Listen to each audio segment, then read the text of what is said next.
¿Sabíais que siempre que se trabaja en grupo usamos una técnica de dinámica de grupos? Seamos o no seamos conscientes. Como ya habréis adivinado, yo os voy a explicar qué son las dinámicas de grupo. Empecemos por el principio. ¿Qué es una dinámica de grupo? Como podemos ver, es un conjunto de medios, instrumentos y procedimientos que ayudan a un grupo a desarrollar la eficacia y el potencial para lograr unos objetivos concretos. En todas las dinámicas existen unas fases generales. En primer lugar, vivimos una experiencia muy concreta. En segundo lugar, nos permite hacer una observación reflexiva sobre aquello que hemos vivido.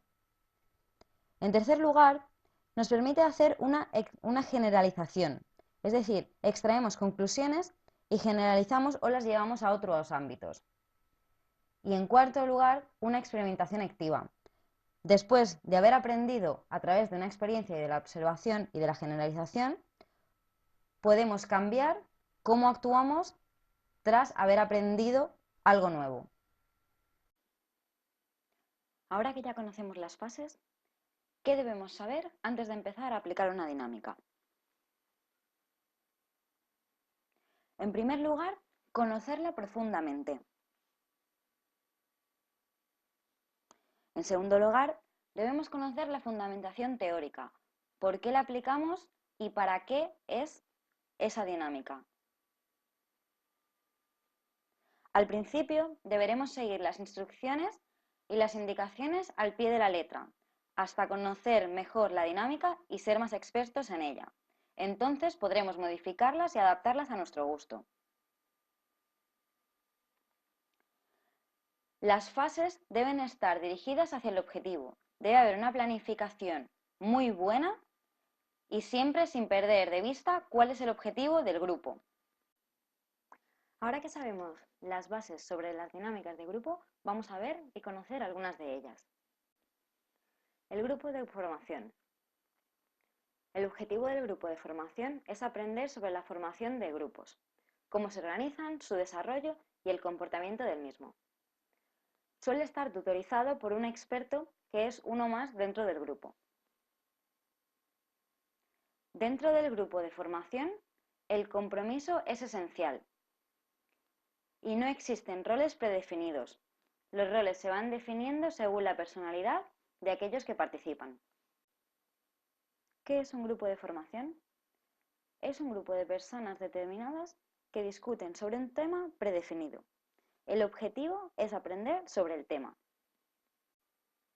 Las características del grupo de discusión son: es una situación pública, es una interacción cara a cara, es un encuentro entre personas desconocidas entre sí, es un proceso de reagrupamiento, es una interacción de identidad, suele estar dirigido por un moderador, tiene un espacio y tiempo limitado y responde a una demanda de información del grupo. ¿Qué tener en cuenta al crear un grupo de discusión? Debemos tener en cuenta el tamaño del grupo, que no puede ser ni muy pequeño porque se crea una sobrecarga en el turno, ni tampoco demasiado grande como para que no puedan tener la oportunidad de participar. ¿Quién participa en un grupo de discusión? Se seleccionan por las competencias informativas y también por su predisposición a querer hablar. ¿Qué hace un moderador? No existe una receta única para un moderador. Podría pasar desde una intervención total a una no intervención. Algo que siempre debe hacer un moderador es potenciar al máximo la productividad del grupo. ¿Cómo comportarse dentro de un grupo de discusión? Debemos evitar que alguien monopolice la discusión. Debemos crear un clima agradable, respetar las opiniones, sentirse libres de poder hacer preguntas. Recordemos que como más agradable es un clima, mayor participación habrá de los individuos. Intentamos siempre no desviarnos del tema. existe una tendencia a desviarse del tema. Es el moderador quien reconducirá hacia el tema que estamos tratando. Es esencial realizar una buena planificación para alcanzar los objetivos. Empezamos la discusión. La exposición inicial es clave para el éxito. Normalmente se realiza a través de una pregunta. Preparar un guión con los puntos claves también será importante para no dejarnos de lado ninguno de los puntos importantes. Existe una tendencia al consenso rápido. El moderador será quien debe preocuparse para que la discusión sea abierta y se tengan en cuenta las opiniones de la minoría. Y conviene siempre grabar la sesión, ya sea en vídeo o solo de voz, para poder hacer un posterior análisis. El juego de rol. ¿Qué es? Son unos actores que interactúan libremente con un rol mientras los observadores analizan la situación.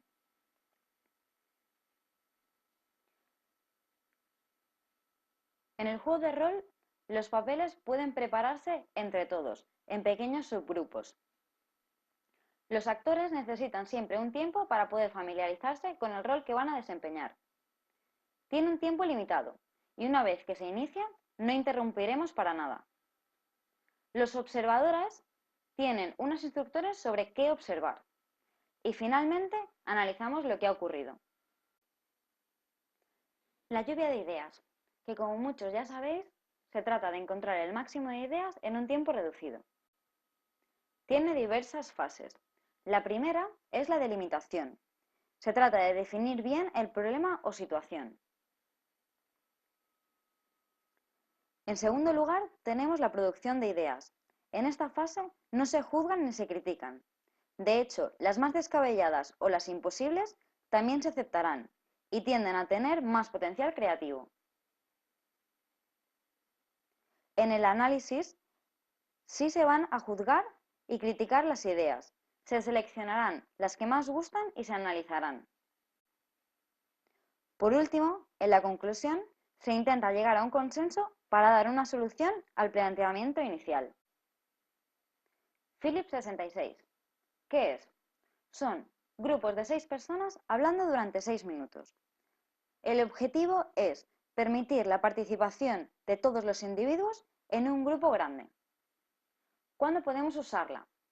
Cuando existe poco tiempo como para que todos puedan intervenir o cuando existan personas tímidas que se sienten intimidadas al hablar ante un grupo grande. ¿Cómo lo hacemos? Existen diversas fases. En la fase 1, el conductor formula el motivo de la discusión. El grupo se divide en subgrupos de 6 personas. Aquí debemos ser flexibles. Pueden ser entre 5 y 8 personas dependiendo del grupo. El conductor explica la técnica. Y por último, escogerán a un presidente y a un secretario. El presidente ayudará a moderar dentro del subgrupo y el secretario irá apuntando las ideas que se vayan generando. En la fase 2, los secretarios de cada subgrupo leerán los informes al grupo grande y otra persona tomará nota en una pizarra. Por último, el conductor debe asegurarse que todas las ideas han sido bien expresadas, por si alguien quisiera modificar algunas de las escritas en la pizarra. El método de caso. El objetivo es acercar a un grupo de personas que quieren trabajar un determinado ambiente al mismo. ¿Qué hacen? Analizan en grupo una situación real o hipotética que se explica previamente. De esta forma, buscan mejorar la capacidad de encontrar soluciones expertas y adaptadas para cada uno de los problemas. ¿Cómo se hace? Proporcionan un caso, que normalmente suele ser por escrito. Lo leen y responden individualmente. Después, se reúnen en grupos o subgrupos, dependiendo del tamaño del grupo. Discuten y ponen en común aquello que han respondido individualmente. Y por último, evalúan la técnica. Es importante conocer el proceso de la toma de decisiones. Seminario. ¿Qué es? Es un grupo que intenta profundizar sobre un tema concreto. Los grupos suelen estar formados de entre 5 y 12 personas.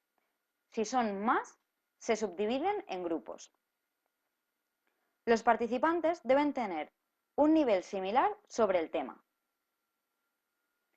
¿Cómo se hace? En la primera sesión se propone y se discute una agenda.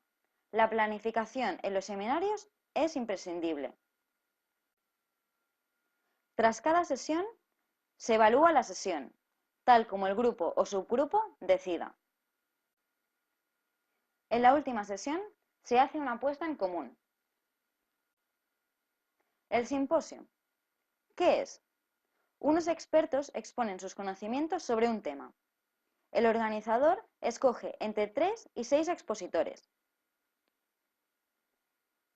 Se reúnen antes y planifican y acuerdan qué ámbitos abordarán cada uno de ellos sobre el tema. De esta forma impedirán solaparse. El coordinador, al empezar, expone el tema y presenta a los expositores. Al final hará un resumen de conclusión. Si hay tiempo, los expositores pueden volver a subir para poder aclarar algunas dudas entre el público. La reunión. ¿Qué es? Es un grupo de personas que se reúnen para llegar a un consenso. Existen diferentes fases. La primera sería la preparación, donde introducen el tema, exponen los objetivos, presentan a los participantes y explican cuál será la función del moderador. La segunda fase es la conducción, donde definen el tema y los objetivos, seleccionan a los participantes y planifican la reunión. Por último, está la finalización, donde se realiza un análisis y unas conclusiones y la redacción de un informe. Como ves, las dinámicas nos pueden ser muy útiles como formador de formadores. Debemos aprender a escoger qué dinámicas utilizar dependiendo del grupo y del objetivo. Espero que os haya sido útil.